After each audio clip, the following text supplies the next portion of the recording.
Where are you from? I was born and raised in Monroeville, Alabama, but I've been in Bridgeport, Texas for 47 years. You've been on the road today, a lot of miles, and you've been getting the warnings. Tell me about that. Got about 5 different warnings on my phone. They kept going off, and I'm looking left and right. One warning is on the driver's side. The next one's over at Waynesboro. They had one in Butler. They had one in Jackson. I drove through that. Does it ever rain down here? A little bit. I'm telling you, I saw more rain today since I left Dallas about 7 o'clock this morning than probably I've seen in 30 years in Texas. I mean, it's just flooded. It's like a hurricane.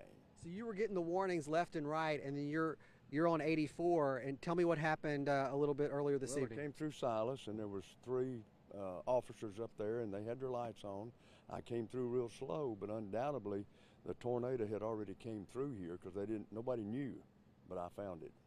And you were in your car, and you actually hit some of the trees that were over the roadway. Trees, telephone poles, everything was laying right out in the middle of the road.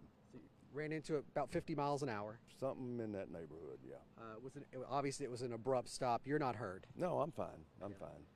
I don't know about my van. I think I can straighten that bumper out. I'm pretty sure I can when I get it back to Texas. We'll straighten it out. It'll be all right. Yeah.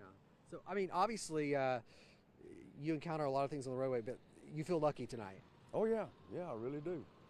To not come out of this with no injury and anything like that, yeah, it's fine. Yeah. The Lord was with me. What are you waiting on right now? Well, I'm waiting on a tow truck to come get me because I got a funeral to go to tomorrow. Oh, I'm sorry. Yeah. So That's why I'm here. I'm going to a funeral, and I'm going to call my brother who drives the Hoover, whatever it is. He's in Colorado, and have him come pick me up and drive me back to Texas.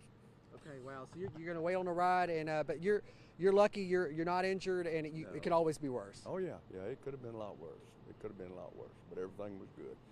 And the people here have done real good, and they got a tow truck on the way to get me back to Grove Hill, and I got a friend going to come pick me up, so we're good to go. Okay. Well, thank you for talking with us. I'm glad you're okay.